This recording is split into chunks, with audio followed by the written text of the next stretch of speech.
what the professor was saying about Kipling, who spoke about the white man's burden. Why is it that Kipling thinks that the white man, and he sincerely thinks so, that the white man has a burden?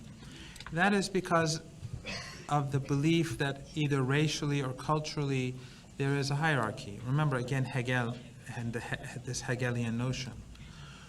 So the adult in the house or the adult in the room has greater legitimacy than the child. The adult may slap the child. The adult may abuse the child. But at the end of the day, it's the adult and the child. The adult has greater credibility. Why is this important? Because when a country colonized another country, one of the most important justifications is legitimacy. If a community is childlike, then they have less rights over the land because they do not understand land. They do not understand ownership properly. They do not understand what it means to rule themselves. They are not mature. And therefore, there's a moral justification for colonization. The same is true for hegemony. There is a moral justification. A few years ago, I didn't want to look it up during the session because I thought it would be distracting. Amnesty International in the 1990s, I think.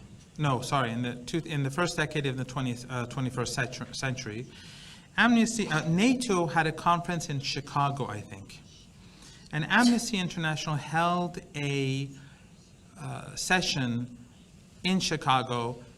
I think it was called Stay the Course. In other words, Amnesty International was saying that NATO must remain in Afghanistan for the sake of the women and so on and so forth. Who was the keynote speaker for Amnesty International? It was Madeleine Albright.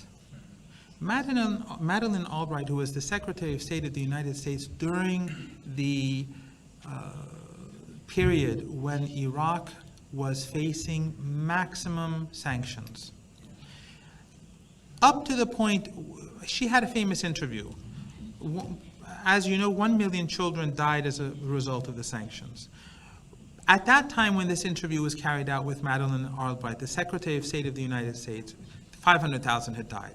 And the reporter asked her, 500,000 children have died as a result of your sanctions against Iraq. Do you think it was worth it?